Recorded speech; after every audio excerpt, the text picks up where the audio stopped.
السلام عليكم، كنتمنى نلقاكم هذا الفيديو بخير وعلى خير، ودائما تكونوا في احسن الاحوال يا ربي. ومبروك عواشركم مره اخرى، الله يدخلنا رمضان بالصحه والسلامه وداكشي اللي كتمناو. غنبقاو في تحضيرات رمضان ان شاء الله. واليوم غادي نوجد معكم بريوات بكاوكاو كيجيو صراحه معلكين ورائعين بطريقتي، وهانتوما معايا. اول حاجه فانا خديت 2 كيلو ديال الكاوكاو، هذا الفول السوداني هذا الصغير كي كتشوفوا معايا.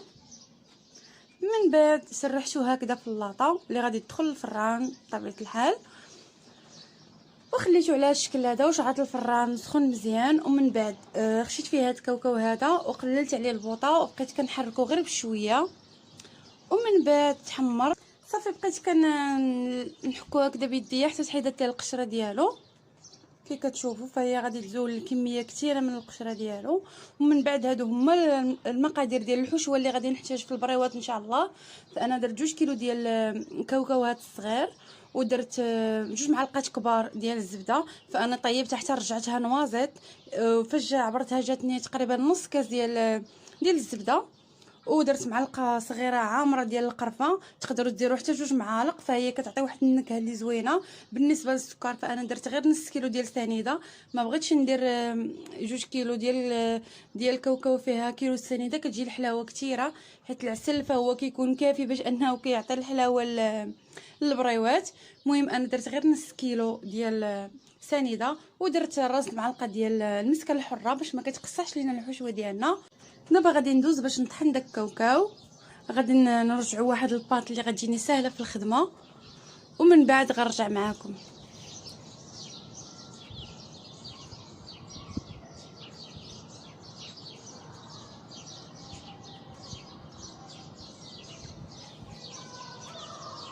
من بعد ما طحنت هذاك الكاوكاو مع داك نص كيلو ديال سنيده، كي شفتوا راه رجعتوا واحد الباط اللي غتجيني سهله في الخدمه، كتعطيني واحد العجين متماسكه. فانا غادي نضيفها في القصريه هكذا بشي حاجه اللي غادي تقدروا تخدموها فيها وتدلكوها مزيان.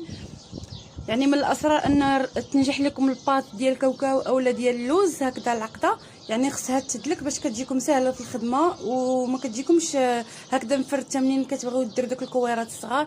فانا غادي نضيف معلقه كبيره ديال القرفه، معلقه صغيره ديال القرفه عامره. تقدروا تضيفوا حتى 2 معالق كيف درت انايا، فهي غير كتنسم. بالنسبه للمسكه الحره فانا درت غير راس المعلقه باش ما تقصحش ليا. ودرت هذاك النص كاس ديال الزبده اللي رجعتها نوازيط. وبالنسبه للمزهر فهو اللي غادي نعجن به، وهانتوما معايا.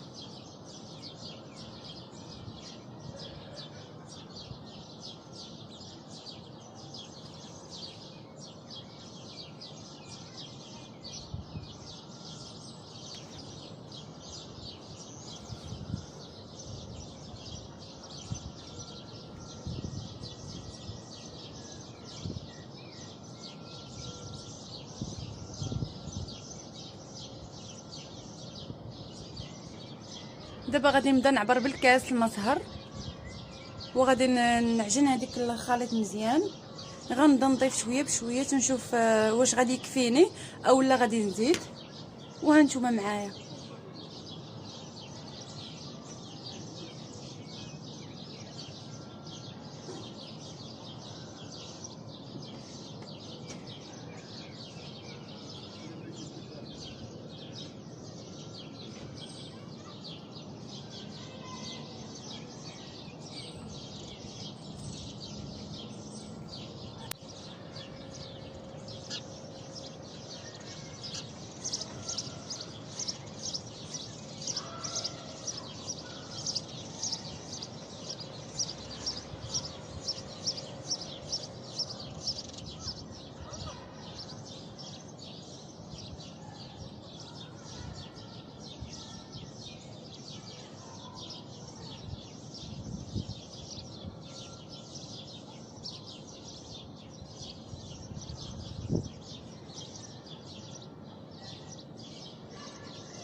غنستمر على هذا الشكل هذا، ومن بعد غادي نديرها فوق هكذا الخامه اللي غتجيني سهله في الدليك، وغادي ندلكها مزيان.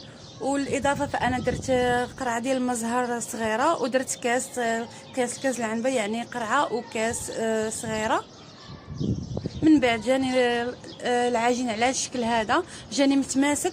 في الاول انا كديره 2 كيلو ديال الكاوكاو مع السنيده وداك المقادير. من بعد منين عجنت الخليط مزيان وضفت فيه كاع المكونات، فهو عطاني اكثر من داك الكميه اللي كانت فيه، تقريبا 2 كيلو و500 غرام وصافي. ودابا فانا درتهم كويرات صغار، كنتعاون انا والام ديالي، هي كدير لي كويرات صغار وانا غادي نكمل اللفان ديال البريوات ديالنا، وهانتوما معايا.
بيت البريوات ديالي هكذا ليله كامله في العسل باش كيبقاو قابطين داك التعليكه ديالهم وداك القرمشه. بالنسبه لهادو فانا قليت غير النص ديال البريوات ودرتهم في المجمد. طريقه الاحتفاظ ديالهم فهي سهله، ما تيخسروش، تيبقاو بالقرمشه ديالهم وحتى العسل تيبقى قابط فيهم. قلت لكم طريقه الاحتفاظ ديالهم في المجمد فهما كيبقاو مزيانين ومقرمشين، يعني ما عندكم من الشخاف. وداك الاسبوع الاول ما فيها باس الانسان يوجد ويحط في المجمد. وانا كي قلت لكم حنا قلالين فانا قليت غير النص، والنص انا خليته هكذاك ما قليتوش في المجمد. وبالنسبه لهداك الشيء اللي قليت فانا غنوري لكم في سوبيره ما بين كل طبقه وطبقه، فانا قسمتهم هكذا بواحد البلاستيكه و باش ما يلصقوش هكذا في بعضياتهم وكيبقاو مقرمشين وزويونين.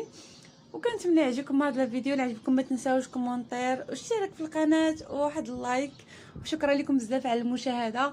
وتسناو ان شاء الله الجديد، مازال بزاف بزاف بزاف من تحضيرات رمضان، من المعسلات ومن حتى المملحات اللي غادي نوجد معكم. ومبروك عواشركم مره اخرى، وتسناو معايا الجديد.